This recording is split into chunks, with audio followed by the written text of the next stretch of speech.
Okay. And here comes Bess. Huh. There we go. Okay. Well, it's good to see everybody. It was just Barbara and I at 9:30 wondering, where did everybody go today? So, glad you're all here. And so I'll share my screen and yeah, and here comes Debbie. Okay, good. Okay, so it's good to see everybody. And this is where we left off, page 70 of the PDF.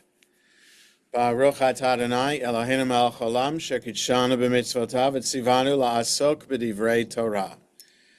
So we're in the midst of a discussion, which it's been 3 weeks since we last met, about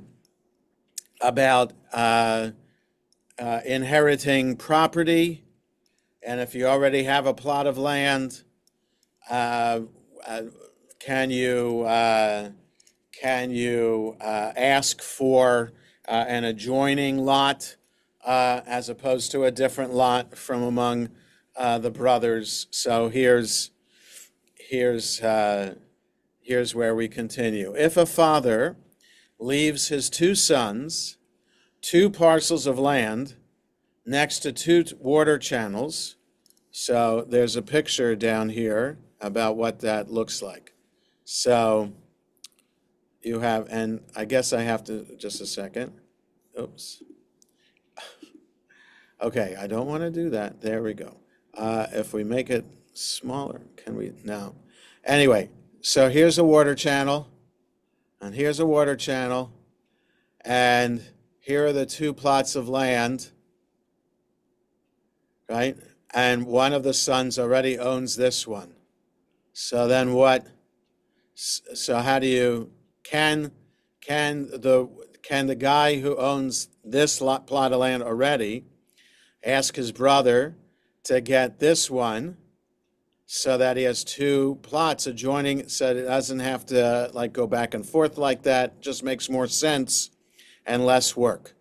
And then 3 plots bordering the same channel, and then not sure what this picture is, a division of the plots. Okay, so we'll see.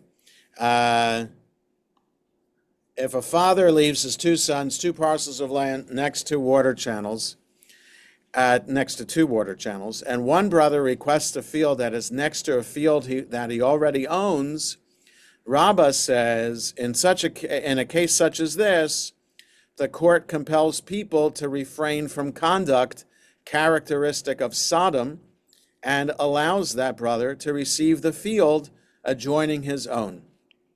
So this idea of conduct characteristic of Sodom is a concept that the rabbis introduced in the Mishnah, because I think we have it in Pirkei Avot, and there are other places throughout the Mishnah where you're talking about, though it may be legal for one brother to tell the other brother, no, I don't want you to have the plot that adjoins your plot.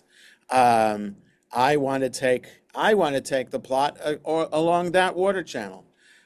Even though that might be legal to do that, it's just not nice, and it's mean-spirited. So mean-spirited is the conduct characteristic of Sodom. And so the court then compels that brother to accede and to let the brother that already owns one plot of land to get the adjoining plot. Rav Yosef, though, objects to this, saying that if the other brother protests and wants that parcel of land, it's not a case involving conduct characteristic of Sodom, because he may have a valid reason for objecting. Sometimes this water channel continues running well, while this second one does not continue running well. Therefore, the second brother wants to receive land that adjoins a water channel on both sides. The Gemara concludes, and the halacha is in accordance with the opinion of Rav Yosef. So Rav Yosef, so the rabbis are saying Rav Yosef has a point. What if this water channel just doesn't work too well? And this one is better. So you allow, no, wait a second. No, what if this is the, if this is the better one, right, if this is the better one, the other brother can say, you already have some land along the better one. I want some land along the better one. And so I'm going to insist that I take land on the better water channel. And Rav Yosef allows that to happen. If a father leaves his two sons 2 parcels of land next to one channel, and one of the brothers already owns a field next to one of those parcels of land, Rav Yosef said, in a case such as this, the court compels people to refrain from conduct characteristic of Sodom and allows that brother to receive the field adjoining his own. Okay, so this is, all the plots are along one water channel, and one brother already owns this plot of land. The water channel isn't the issue anymore, so the other brother can't insist on this middle plot. The court compels him to get this one so that the other brother can have 2 adjoining plots of land. But Abaye objects to this, saying that this is not a case involving conduct characteristic of Sodom, because the other brother can say to him, I want the number of sharecroppers to increase. If my field is in the middle and you have fields on either side, you will need more sharecroppers to work them, and my field will enjoy greater security. And the halacha is in accordance with the opinion of Rav Yosef, because the increase of sharecroppers is considered as nothing, and this is therefore not a valid reason for objecting. So the idea of wanting greater security by insisting on the middle plot, because then you'll have more sharecroppers around here, is not a legitimate reason to allow that other brother to take the middle plot. So water channel is one thing, sharecroppers and security is not enough.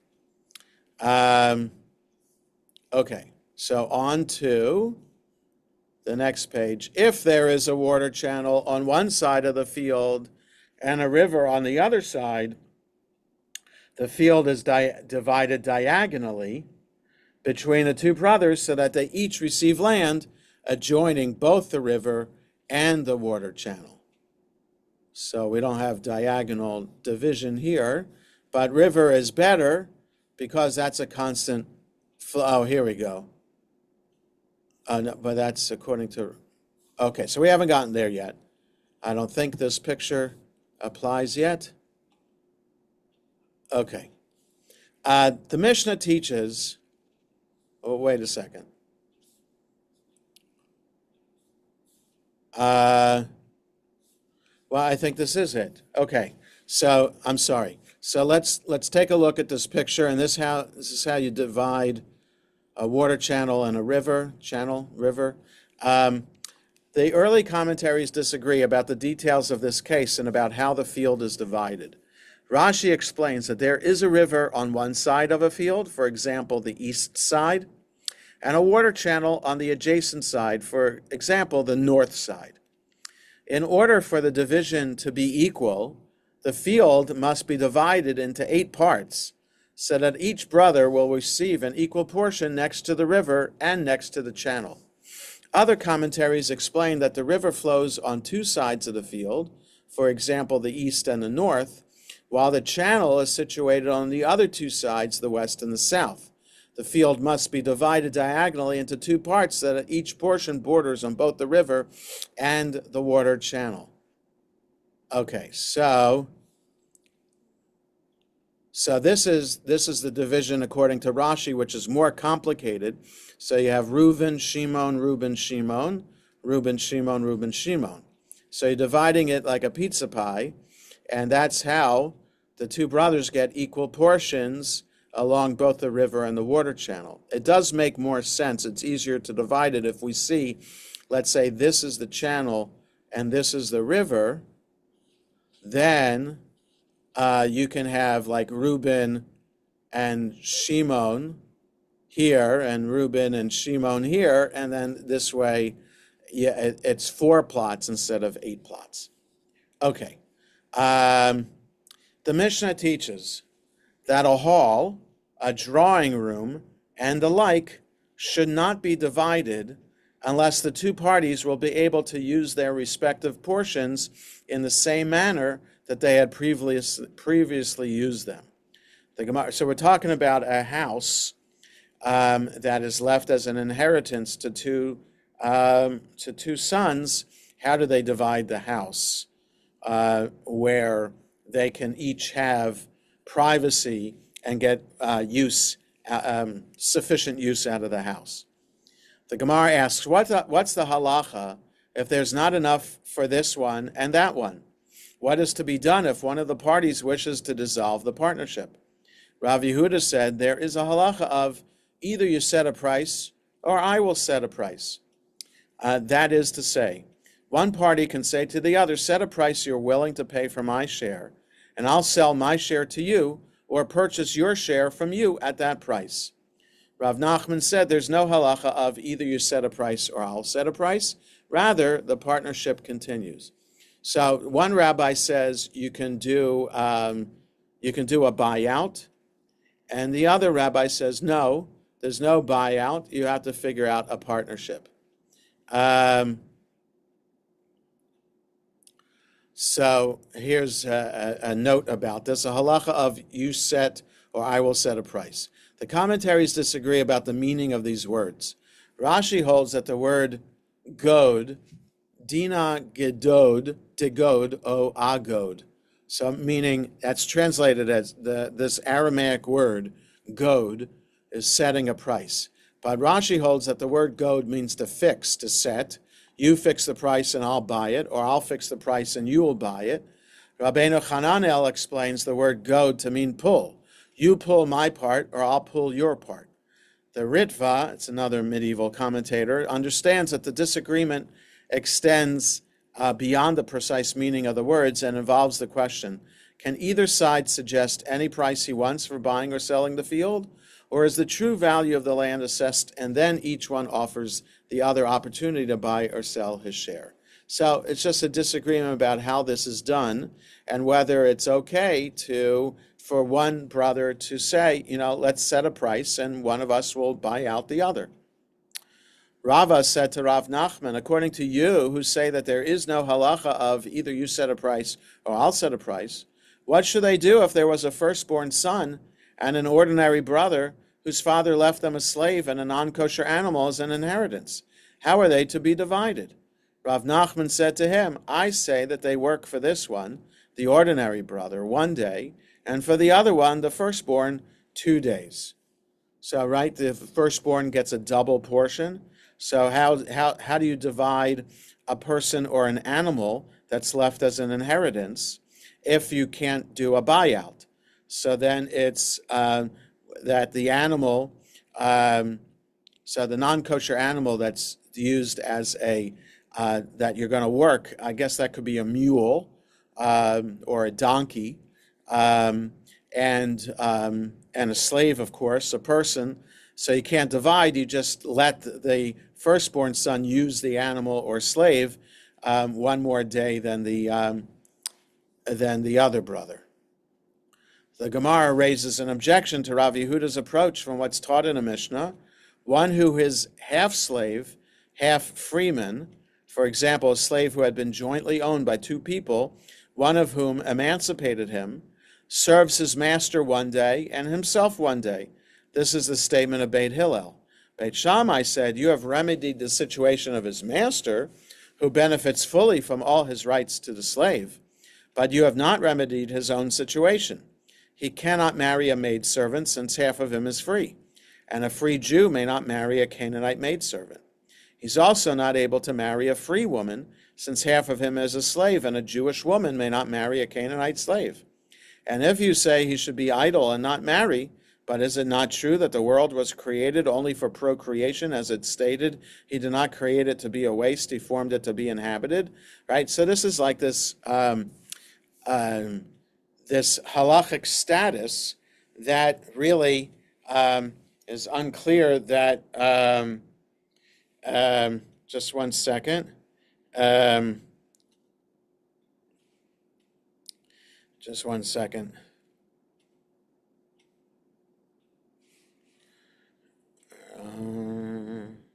Okay. How to answer that text. So this halachic category, which is theoretical, because it's, I'm not sure it existed in the time of the rabbis, this idea of Jews being enslaved to other Jews. It's possible it might have been there in the time of the Mishnah, but it's I don't think it's really a category anymore in the time of the rabbis. But there is this idea that if you go into debt, you can go into indentured servitude to work off your debt to somebody else. And then that category then of being a slave, you could theoretically be enslaved to two people, and then one person could emancipate you.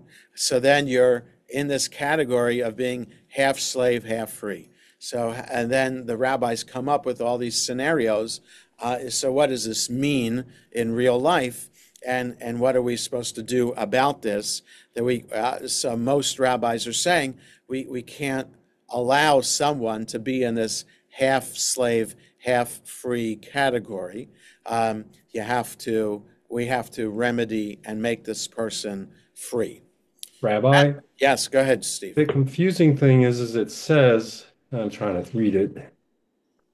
It almost makes it sound like if you're a slave in this situation, then you're half a slave. You're also a Canaanite, though. Which is Well, yes, because a Hebrew slave is supposed to be set free in the seventh year. So if you're not set free in the seventh year, then you're becoming a perpetual slave, and a perpetual slave is like a Canaanite slave, somebody, a non-Jew that you own, and you can own forever. And you can pass down the slave as an inheritance to the next generation too. All right, rather the court forces his master to make him a free man by emancipating the half that he owns, and the court writes a bill in which the slave accepts responsibility to pay half his value to his master. This was the original version of the Mishnah. The ultimate version of the Mishnah records the retraction of Beit Hillel, and Beit Hillel retracted its opinion and ruled in accordance with the statement of Beit Shammai. This indicates that it's only in this case, where there is the particular consideration of procreation, that the court compels one of the parties to forfeit his portion and dissolve the partnership. But in other cases, there's no halacha of either you set a price or I will set a price. So they're trying to figure out if this category of setting a price, like buying out, is really a category or not. So the Gemara answers, it's different here, because a slave can say, I will set a price, but he's not able to say, you set a price. In other words, the slave cannot offer to sell himself because his Jewish side precludes him from selling himself as a Canaanite slave. Therefore, the court would not be able to force the master to sell his share were it not for the consideration of procreation. By contrast, in a situation where the either side can buy or sell, one partner can compel the other to either buy his portion or sell his portion to him. Okay. The Gemara suggests, come and hear a proof from what is taught in a Mishnah, way at the other end of Baba Kama, in a case where there are two brothers, one poor and one rich, and their father left them a bathhouse or an olive press as an inheritance, if the father had built these facilities for profit, that is, to charge others for using them, the profit that accrues after the father's death is shared equally by the two brothers. If the father had built them for himself and for the members of his household to use, the poor brother, who has little use for these amenities, cannot force the rich brother to convert the facilities to commercial use. Rather, the rich brother can say to the poor brother, "Go take servants for yourself, and they will bathe in the bathhouse." Or he can say, "Go take olives for yourself and come and transform them into oil in the olive press." Evidently, the poor brother cannot say to him, "Buy my share." The Gemara rejects this proof. There, too, the poor brother can say, "You set a price and buy my share," as the rich brother has the means to buy his poor brother's portion. But he's not able to say, "Or else I will set a price and buy your share," as the poor brother does not have the money to buy his brother out. Right? So in this case, poor brother, rich brother, the setting the price doesn't apply because the poor brother doesn't have the means to be able to buy out his brother. And that is not fair then to force the rich brother into a situation like this, a buyout, when he doesn't need. So in other words, the rabbis are not forcing the rich brother into that kind of situation where it's not necessary.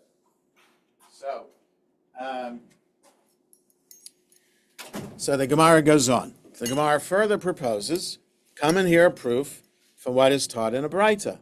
Anything which, even after it is divided, each of the parts retains the name of the original item may be divided." Anything which, after it is divided, each of the parts retains the name of the original item may be divided. So in other words, if you divide something, and by dividing it, it's still called that particular item, like it hasn't changed its status in any way, then that's okay. If the parts will not retain the original name, the item should not be divided, but rather its monetary value is assessed because one of the joint owners can say to the other, "Either you set a price and buy it from me, or I'll set a price and buy it from you." The Gemara explains, actually this matter is a dispute between Tanaim, that is rabbis in the Mishnah, as it's taught in a Braita, if a courtyard or the like was not large enough to warrant division into two, and one of the co-owners said to the other, "You take a minimum measure of the courtyard, for example 4 cubits, and I'll take less," the court listens to him. Rabban Shimon ben Gamliel says they do not listen to him. Gamliel says you can't allow people to not equally to divide something. The Gemara clarifies the Baraita. What are the circumstances of the case under discussion? If we say it's exactly as it's taught, what's Rabban Shimon ben Gamliel's reasoning? Why does he rule that the court ignores the party who's prepared to settle for less? Rather, is it not that the Baraita is incomplete, and this is what it is saying? If one of the co-owners said to the other, "You take a minimum measure of the courtyard, and I'll take less," all agree that the court listens to him. And the Tana of the Baraita adds, and if one says, "Either you set a price and buy it from me, or I'll set a price and buy it from you," they also listen to him. And Rabban Shimon ben Gamliel comes to say, in the first case, the court does not listen to him, but they do not. In the first case, the court does listen to him, but they do not listen to him when he says, "Either you set a price or I'll set a price." Accordingly, this issue is a subject of Tanaitic dispute. So the rabbis don't like this idea of one suggesting to the other of setting a price. They much prefer that things get divided. The Gemara rejects this interpretation of the Baraita. No, the Baraita should actually be understood exactly as it's taught. And with regard to what you said, what's Rabban Shimon ben Gamliel's reasoning? Why can't one of the parties say that they should divide the property and he will settle for less? It's because the second one can say to him, "If you want me to compensate you with money for the difference between my share and your share, I have no money to give you. And if you wish to give it to me as a gift, I'm not at ease with that. As it's written, but he who hates gifts shall live," right? You shouldn't feel indebted to somebody else because somebody gave you a gift. The Baraita indicates that there is a halacha of either you set a price or I'll set a price in accordance with the opinion of Rav Yehuda. As a continuation of this discussion, Abaye said to Rav Yosef, that statement of Rav Yehuda is actually the opinion of Shmuel, his teacher, as we learned in the Mishnah. But in the case of sacred writings, that is a scroll of any of the 24 books of the Bible that were inherited by two people, they may not divide them, even if both of them wish to do so, because it would be a show of disrespect to cut the scroll in half. And Shmuel said they taught that sacred writings should not be divided only if they are contained in one scroll. But when they are contained in two scrolls, they may be divided. And if it should enter your mind to say that there's no halacha of either you set a price or I'll set a price, why does the halacha apply specifically to one scroll? Even if the sacred writings were contained in two scrolls, they should also not divide them, since the respective parts will not be even, and one of the recipients will have to compensate the other. Rav Shalman interpreted the Mishnah. It is referring to a case where they both want to divide the sacred writings. Therefore, Shmuel said that they may do so when they are contained in two scrolls. But if just one of them wishes to divide them, there's no proof that he can compel the other one to accept the division. Right? So if you're dividing the Bible into half, somebody's going to get the Torah and somebody's not. So that's why it's not an equal division, even though it could be the same amount of parchment. Amaymar said, the halacha is in accordance with the opinion of Rav Yehuda, that there is a halacha of either you set a price or I'll set a price. Rav Ashi said to Amaymar, what about that statement of Rav Nachman, who disagrees with Rav Yehuda, and said that there is no such halacha?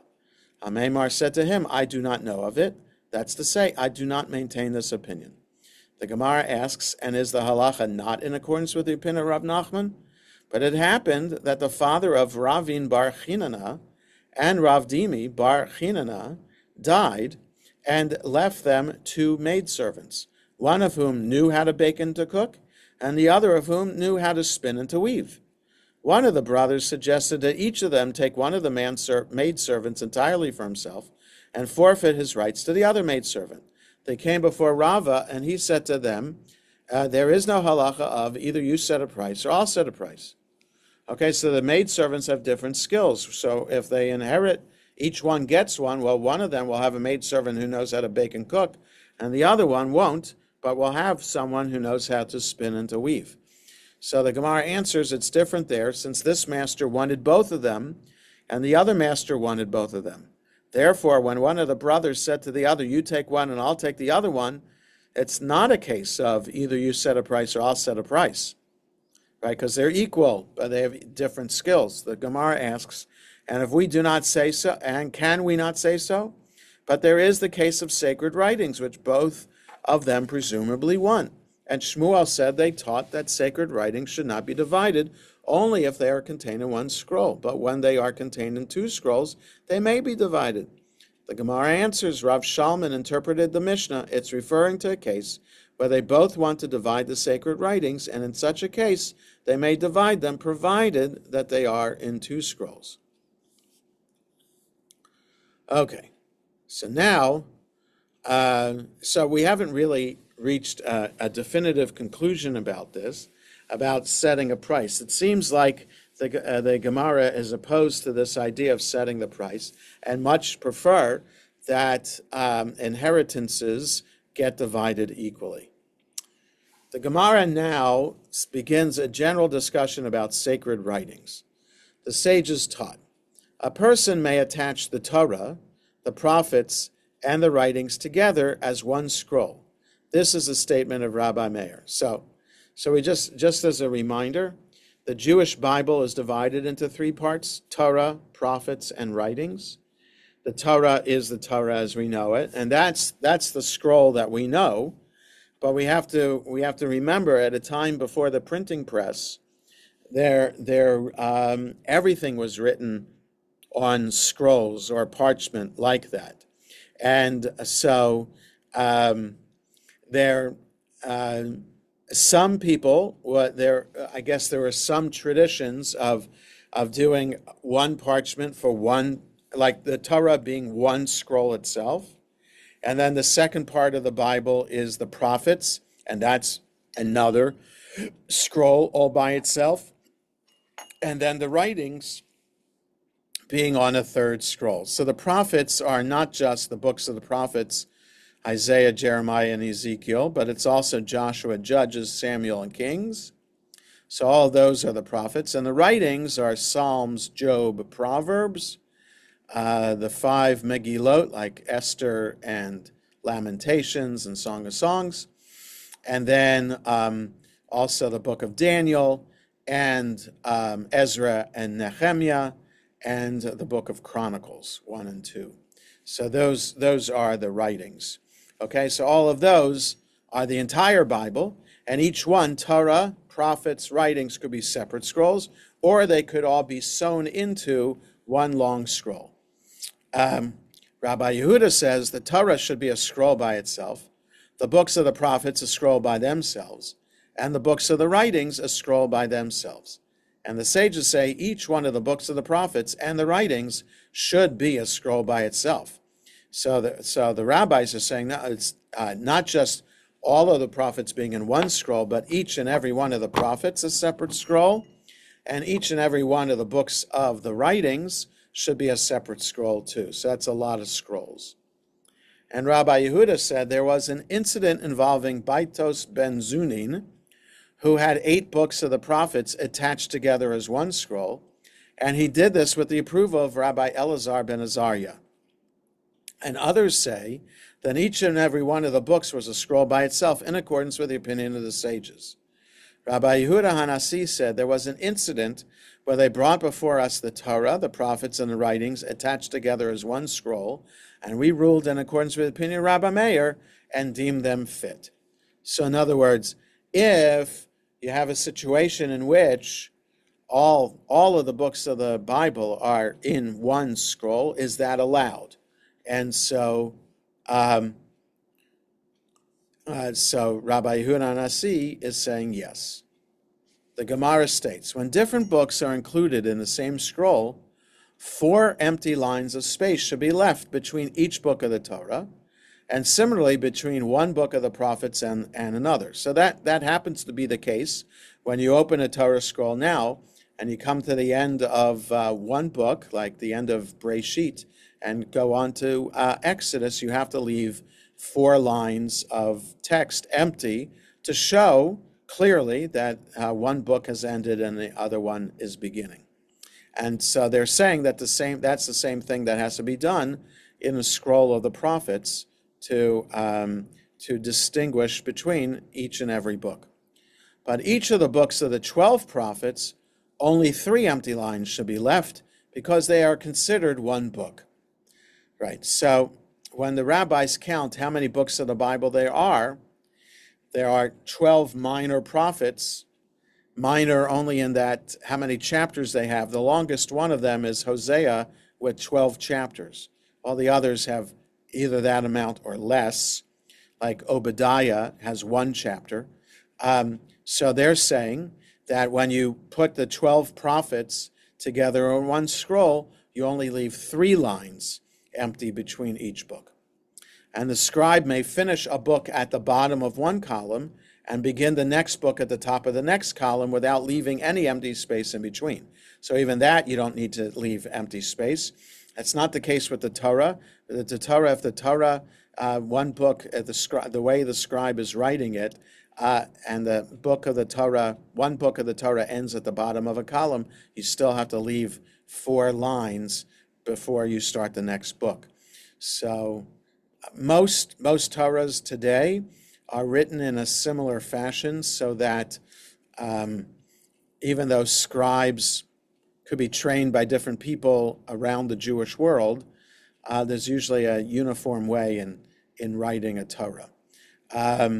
But maybe back in the day, there wasn't such a uniform way. There could also have been different fonts.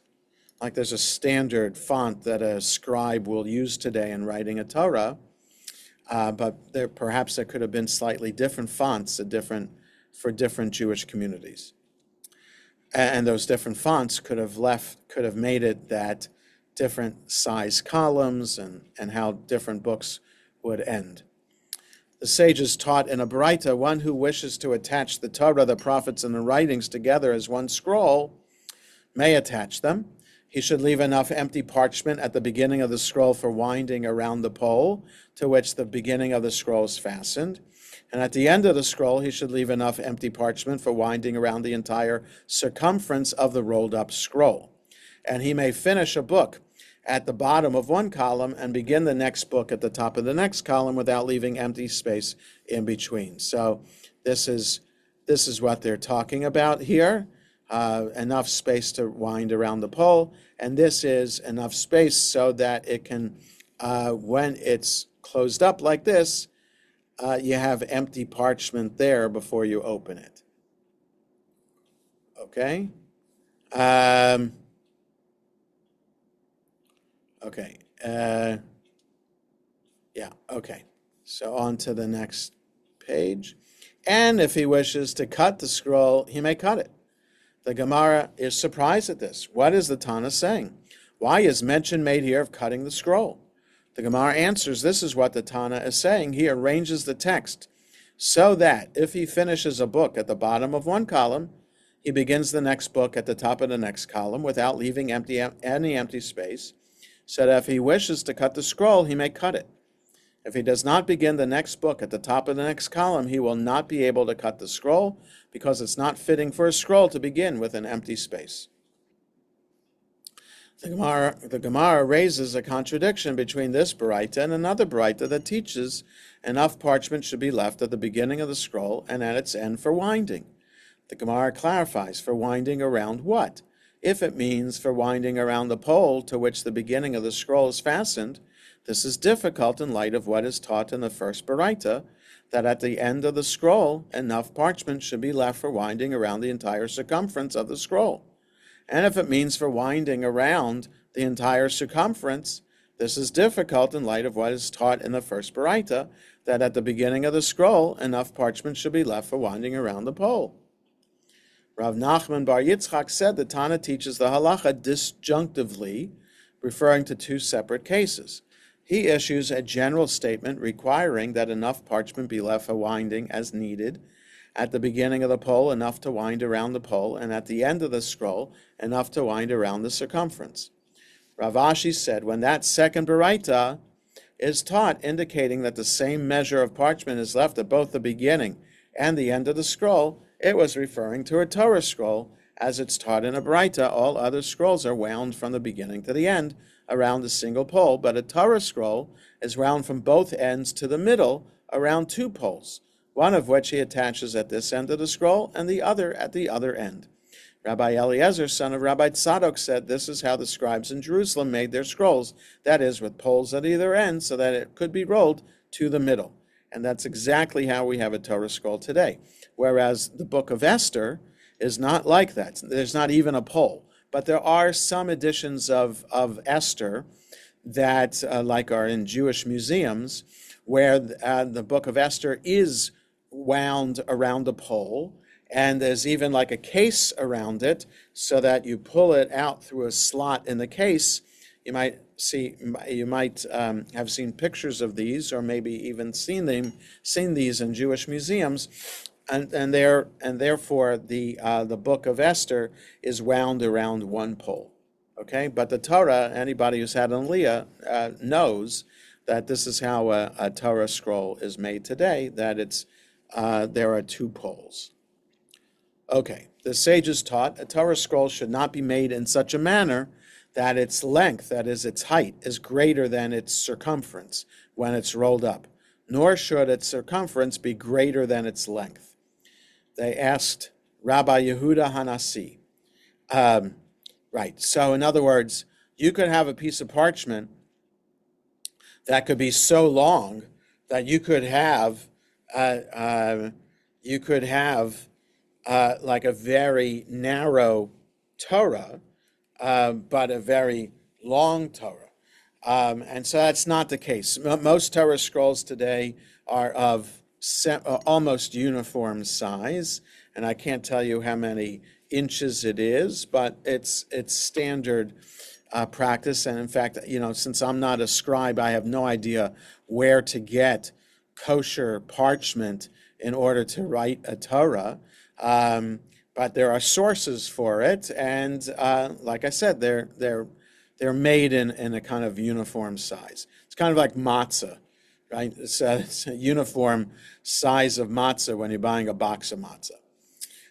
The sages taught a Torah scroll should not. They asked Rabbi Yehuda Hanasi, what should the size of a Torah scroll be? Rabbi Yehuda Hanasi said to them, if it was written on a hide that was treated with gall nuts, it should be 6 handbreadths long. They asked him further, how much should it be if it was written on ordinary parchment? Rabbi Yehuda Hanasi said to them, I do not know. So there's background about these two kinds of parchment. Gevil is a whole animal hide that has been treated in the way crude leather is made fit for clothes, shoes, and the like. During the processing, the hair and flesh is removed, and the skin is smoothed out, shrunk, and treated to become more durable. The skin is smoothed until suitable for writing. This was the prevalent process for preparing Torah scrolls in ancient times. In the Talmudic period, the process of preparing the animal hides changed somewhat. After its initial treatment, the hide was cut into 2 layers. The outer layer of skin, which had been covered with hair, was called klaf, while the inner layer, facing the flesh, was called duch sustos. During the Middle Ages, particularly in France and Germany, a new practice developed in which the hides, rather than being split, were stripped down on both sides by removing the hair and the layer immediately beneath it, as well as the inner layer. The exposed core of the hide was then used for writing. This core layer is subject to all the halachot of klaf taught in the Gemara, despite not being true klaf. This type of parchment is still used today for writing Torah scrolls, tefillin, and mezuzahs. Okay, so that's interesting. I did not know that at all. But, it is interesting too. I think what's coming to my mind is Torah scrolls written in Ethiopia, and there's like a different kind of texture to those Torah scrolls than the Torah scrolls that we're used to. So the Torah scrolls that are written today and for the past 500, 600 years all look alike because the processing of the parchment has become uniform. But before that, there were apparently different kinds of parchment that would then have different kinds of rules attached to them. It's related that Rav Huna wrote 70 Torah scrolls himself, and it happened for him only once that the length and the circumference were equal. So that's, just that idea that writing 70 Torah scrolls, one person doing that's like nearly impossible to do, because writing a Torah scroll usually takes about a year. So, and who knows when he started writing. So the likelihood that he wrote 70 Torah scrolls is slim to none. Rav Acha Bar Yaakov wrote 1 Torah scroll on calf hide, and it happened to have the same length and circumference. The sages looked at him and his achievement with jealousy, and he died from their envious gaze. All right, so this is kind of silly, that the ideal would be that length and circumference should be equal, and how to try to make a Torah that will fit those dimensions. And the rabbis were so jealous of him that he died from the envious gaze. Okay. The sages said to Rav Hamnuna, Rabbi Ami wrote 400 Torah scrolls. Rav Hamnuna said to them, perhaps he wrote the verse, Moses commanded us the Torah 400 times rather than 400 complete Torah scrolls, as it's difficult to say that he could have written so many even over a lifetime. Similarly, Rava said to Rabbi Zerah, Rabbi Yanai planted 400 vineyards. Rava said to him, perhaps he did not plant large vineyards, but only the smallest possible vineyards recognized by halacha, which are composed of 2 vines facing another 2 vines, with a 5th one protruding like a tail, extending out beyond the square. The Gemara raises an objection to what's taught with regard to the length of a Torah scroll from a Baraita. with regard to the Ark of the Covenant that Moses fashioned, its length was 2½ cubits, its width was 1½ cubits, and its height was 1½ cubits. The cubit used for these measurements being 6 handbreadths. Therefore, the ark was 15 handbreadths long, 9 handbreadths wide, and 9 handbreadths high. The Baraita continues, and as for the tablets, their length was 6 handbreadths, their width was 6 handbreadths, and their thickness was 3 handbreadths. The tablets were placed along the length of the ark, one next to the other. If so, how much space did the tablets occupy along the length of the ark? 12 handbreadths, as each tablet was 6 handbreadths long. 3 handbreadths were left there along the length of the ark, for a total of 15 handbreadths. Deduct a handbreadth from them, 1/2 a handbreadth for this wall, namely the thickness of the wooden ark itself, and 1/2 a handbreadth for the other wall. Accordingly, 2 handbreadths were left there, in which the Torah scroll written by Moses lay. Okay, so you have to hear. So these are the tablets, and then you got the Torah scroll in there too to make it fit. Okay, so, but then there's a disagreement as to exactly what the measurements were and where the Torah could fit. Okay. Okay. What biblical source indicates that a Torah scroll was placed there? As it stated, there was nothing in the ark except the 2 tablets of stone which Moses put there. What does "there was nothing in the ark except" mean? This is an example of a restriction following a restriction, as both terms "nothing" and "except" indicate that the ark was empty. And there is a hermeneutical principle that a restriction following a restriction serves only to amplify and include other matters. In this case, it serves to include a Torah scroll that lies in the ark. The Baraita continues, with this explanation, you have accounted for the entire length of the ark. Go now and account for the width of the ark, which was 9 handbreadths. How much space did the tablets occupy of the width of the ark, which was 9 handbreadths wide? 6 handbreadths. Therefore, 3 handbreadths were left there along the width of the ark. Deduct a handbreadth from them, 1/2 a handbreadth for the thickness of this wall, 1/2 a handbreadth for the thickness of the other wall. Accordingly, 2 handbreadths were left there. What was their purpose? These were necessary so that the Torah scroll would be able to go in and out without being pressed. This is a statement of Rabbi Meir. I have a question. Yeah, go ahead, Steve. I'm a little confused about, they're referring to tablets on the one hand and the Torah scrolls on the other hand. Right. Is there a difference, or? Well, so the Torah tells us that the tablets of the 10 Commandments that Moses came down Mount Sinai with were placed in the ark. And so then they had to figure out that the Torah portions that we're actually reading now in Shul and Shabbat now describe how the ark was to be built and how it was built and what the dimensions are. So that's what they're doing. And then the Torah does not tell us the dimensions of the tablets themselves. So they're coming up with what the dimensions could be so that they could fit into the ark based on the dimensions that the Torah actually says the ark was. And then they're also figuring out whether a Torah was in there. And if a Torah did go in there, would it fit? And what would the dimensions of the Torah have to be in order for it to fit in the ark? It seems like an unnecessary kind of discussion, but for the rabbis it's really important, because even though the temple did not exist in the rabbis' time and the ark was no longer there, they were looking forward to the temple being rebuilt and an ark being rebuilt as well, and they wanted to be sure of the dimensions so that they could fulfill the commandment and act accordingly. So the Torah does not explicitly, in these sections of the Torah, does not explicitly state that there was a Torah in the ark. This is something they're just assuming. Right. They're trying to figure out if the Torah was put in the ark. So we don't know that. Right.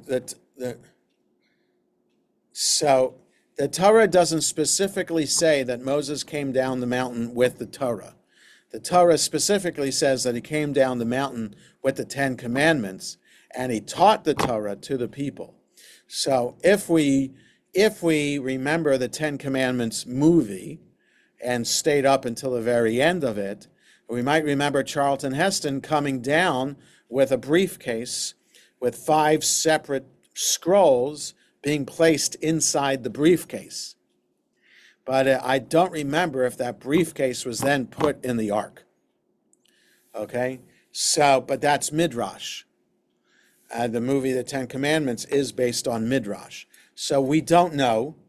We don't know if the Torah, so the rabbis assume the Torah was put in the ark, but they don't know for sure from the Torah itself.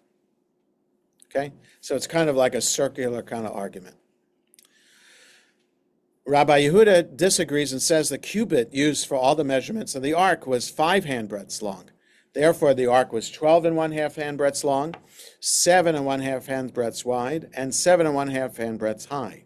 And as for the tablets, their length was 6 handbreadths, their width was 6 handbreadths, and their thickness was 3 handbreadths, and they were placed along the length of the ark, one next to the other.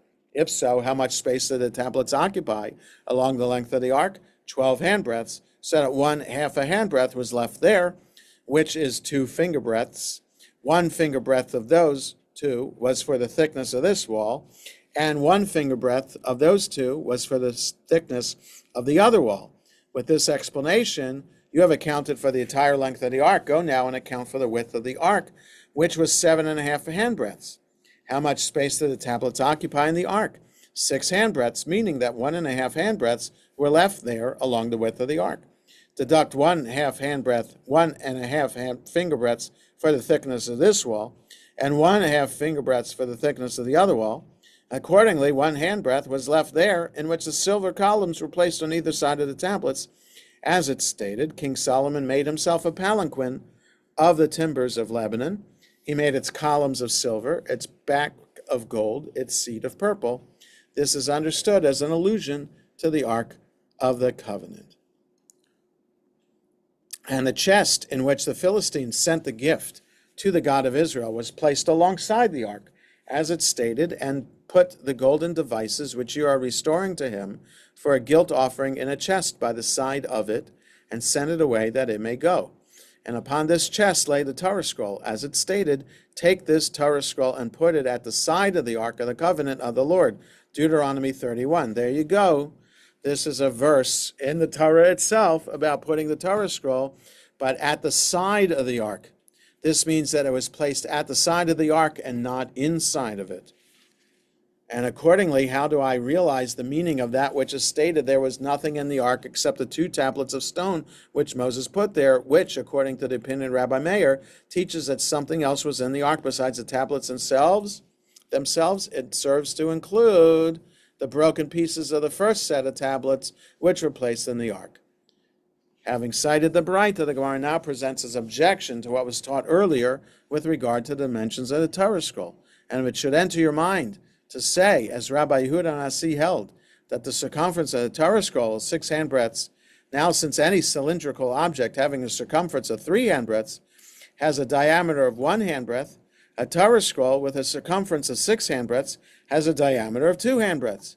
And since a Torah scroll is wound to the middle, since it is rolled from both sides, it must take up more than 2 handbreadths, due to the space between the sheets of parchment and a double rolling. According to Rabbi Meir, who says that the Torah scroll was placed inside the ark, how did the scroll fit in the remaining 2 handbreadths of space in the ark? Rav Acha bar Yaakov said the scroll of the temple courtyard, which was kept in the ark, was wound to its beginning. That is, it had only a single pole, so that its circumference was only 2 handbreadths. The Gemara asks, but still, how does an item that is 2 handbreadths wide fit into a space that is precisely 2 handbreadths? It would be impossible to fit in. Rav Ashi said a small section of the scroll was wound separately and placed on top of the scroll. Yes, Zella. I have a question about the previous paragraph. Okay. The last line, it says 2 handbreadths, and that word just looks like a Yiddish word, pushki. Pushke. It's Aramaic, pushke. Okay. So, Right. yeah, it's not like a pushka, a charity box, Okay. but it's All just, right. it's an Aramaic word for 2 handbreadths. Okay, we're going to stop here for today, and we will continue. We will continue next week. So hopefully everybody has a good rest of the day and a good week, and take care all. You too. Thank you. Take care.